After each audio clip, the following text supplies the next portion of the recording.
Bonjour à tous, nous sommes toujours dans le chapitre 6 de notre initiation à PTE8. Ce chapitre est consacré aux objets. Dans cette vidéo, à travers un exemple pratique, on va découvrir deux nouveaux paramètres de l'interface d'objets et d'animation. Ces paramètres sont également des paramètres importants. En plus, cet exemple pratique va vous servir parce qu'il s'agit de faire défiler une image panoramique. Vous avez pris une image panoramique, en l'occurrence celle-ci. Alors moi j'en avais pas sous la main, donc j'en ai fait une rapidement à partir de mon balcon. Ça vaut pas grand-chose, mais ça a au moins l'avantage d'être panoramique. Donc cette image, si on regarde les infos du fichier, ce fichier, il fait une taille de 3682 pixels sur 1080 pixels. Donc ce panoramique, on va le faire défiler sur notre écran de projection.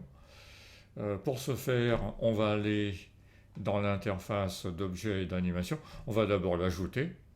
Donc je double-clique sur l'image et vous vous souvenez que cela a pour effet d'ajouter l'image à travers une nouvelle vue à la fin de mon montage. Ça n'a rien à voir avec la séquence, on est bien d'accord, hein. C'est juste une démonstration pour vous montrer comment faire défiler une image panoramique dans PTE. Je clique donc sur l'image concernée et j'appuie sur le bouton Objet et animation. Me voilà dans l'interface d'objet et d'animation et je vois donc mon image sur mon écran de projection. Donc tout ce qui est en noir, c'est mon écran de projection et mon image se retrouve donc concentrée dans cet écran de projection. Dans le cas présent, je vais avoir du mal à la faire défiler parce que Monsieur PTE me l'a configurée, me l'a retaillée pour qu'elle tienne dans mon écran de projection. Alors pourquoi il a fait ça? Parce que je suis dans les paramètres communs en mode ajusté à la vue. Par défaut, on est en mode ajusté à la vue. Donc ça veut dire que mon image, il me l'ajuste au mieux pour qu'elle tienne dans l'écran de projection. Donc ça veut dire qu'il l'a retaillée et ça veut dire que j'ai des bandes noires assez immenses et que je serai incapable de la faire défiler parce qu'elle est déjà complète dans l'écran de projection. Alors comment on va faire? On va passer dans l'autre mode. Ici on a deux modes. Donc le mode ajusté à la vue, vous avez compris son utilité. Mais là ça ne m'intéresse pas dans le cas présent. Donc je vais passer en mode recouvrir la vue. Et alors là, qu'est-ce qui va se passer? Alors là, on va se mettre en pourcentage réduit pour que vous voyez bien.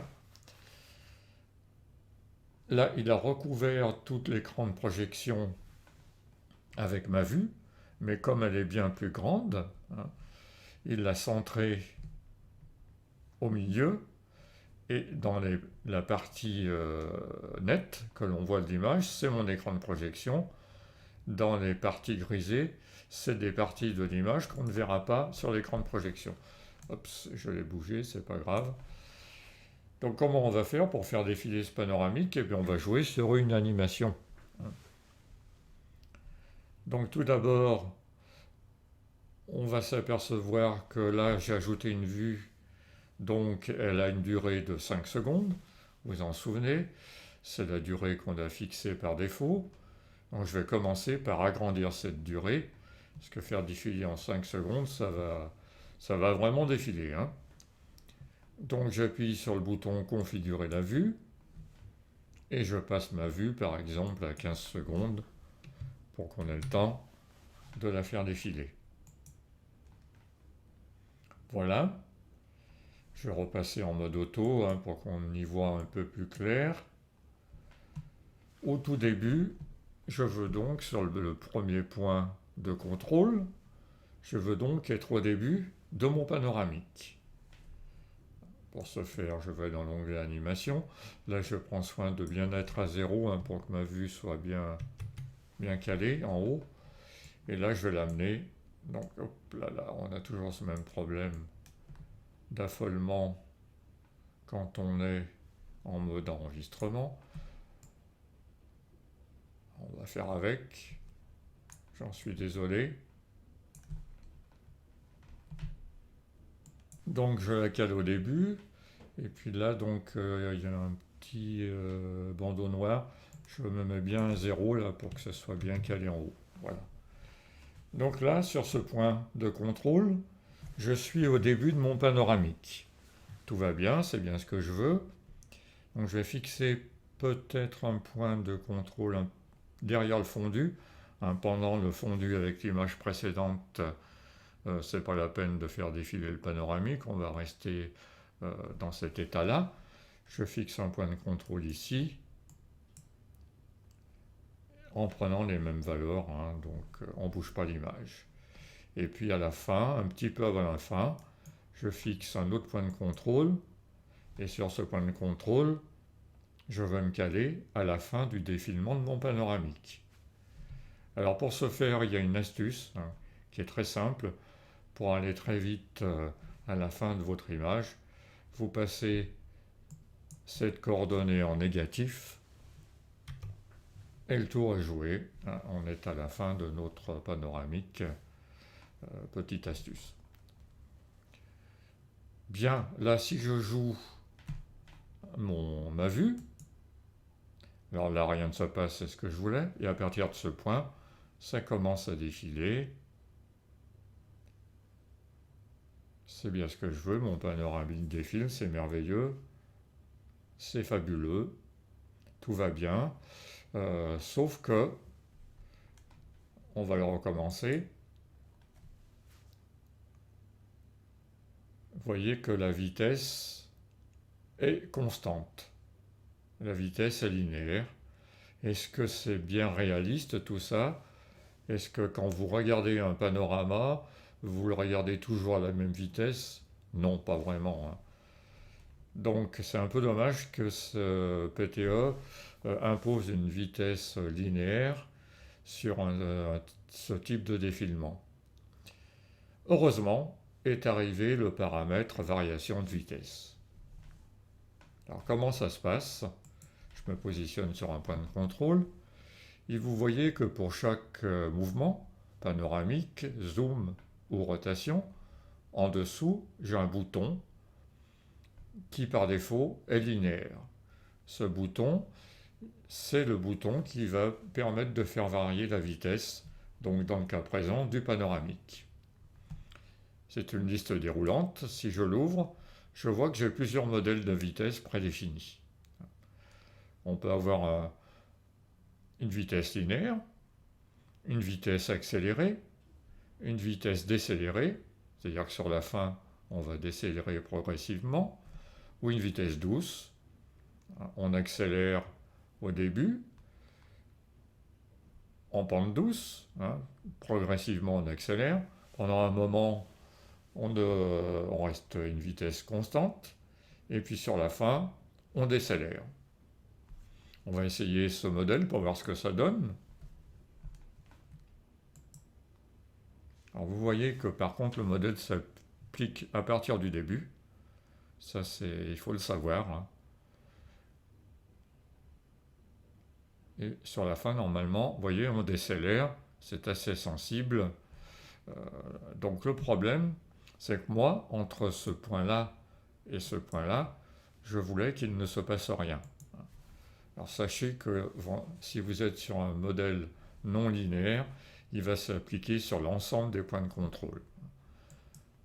Vous voyez, donc là, tout doucement, on accélère, on reste à vitesse constante, et après, tout doucement, on va décélérer, tout doucement, on va s'arrêter. C'est pas mal, mais alors par contre, moi, je voulais que ça ne bouge pas entre ce point-là et ce point-là. Alors comment je pourrais faire?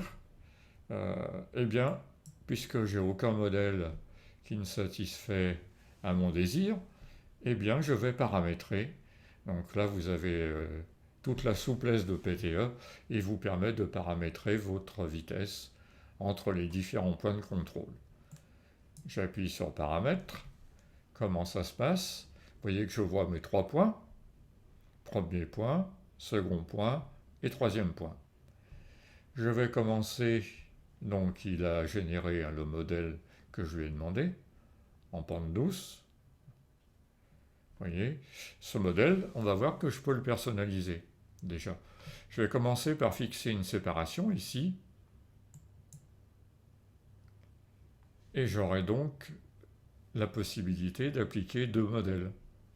Un premier modèle entre le premier point et le deuxième point, et un deuxième modèle entre le deuxième point et le troisième point. Par défaut, il m'a pris la pente douce que je lui avais demandé. Ce que je vais faire, c'est qu'entre le premier point et le deuxième point, je veux qu'il ne se passe rien. Donc, à travers cette liste déroulante, là, je vais revenir en modèle linéaire. Donc là, il ne va rien se passer. Par contre, entre le deuxième point et le troisième point, je vais peut-être garder cette pente douce, qui est pas mal, mais je vais la paramétrer en disant au départ, on accélère très très progressivement, et sur la fin, donc jusqu'à 30% de mon modèle, de la durée qu'il existe entre les 2 points, à 30% de cette durée, je vais accélérer jusqu'à 30%, progressivement, et ensuite, pourquoi pas, on va se mettre à 53%. À partir de 53%, je vais décélérer tout doucement. Voilà, j'ai envie de faire comme ça. Si ça ne convient pas, je peux toujours modifier après. Je valide et on va voir ce que ça donne. Est-ce que ça donne bien ce que j'ai souhaité? Alors, entre le premier point et le deuxième point, il ne se passe rien, c'est bien ce que je voulais. Et alors là, vous voyez, on accélère progressivement, on reste un peu sans bouger et on diminue très très progressivement. Pourquoi pas? Bon, c'est peut-être pas génial, mais c'est une démonstration. Alors, je vous le rejoue pour qu'on le voit bien. Vous voyez, tout doucement, on accélère. On va de plus en plus vite, on reste stable. Et on va décélérer tout doucement. Voilà, donc une belle variation de vitesse. Si j'avais eu d'autres points, j'aurais pu fixer d'autres variations. Si vous voulez des variations encore plus précises, encore plus sioux, vous fixez plusieurs points de contrôle et vous modifiez votre modèle.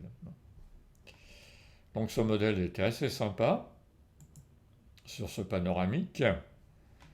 Je reviens donc sur ce modèle personnalisé. Sachez aussi que toujours dans le cadre de la grande souplesse de PTE, vous avez la possibilité d'ajouter un modèle. Si les modèles par défaut ne vous conviennent pas, vous voyez, j'avais déjà fait, je m'étais amusé à en faire un qui n'est pas terrible d'ailleurs, on peut ajouter un modèle, par exemple, voilà, je vais créer un nouveau modèle, mon 30% et 53% me plaisaient bien là, je veux l'utiliser dans d'autres cas parce que je trouve ça pas trop mal. Voilà, ben j'en fais un modèle, je l'appelle démo PTE.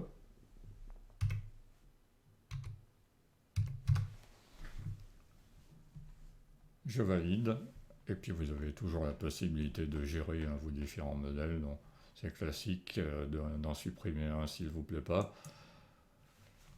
Voilà, et ce modèle, donc normalement, je devrais le retrouver dans la liste de mes modèles plus tard. Vous voyez, les mots PTE.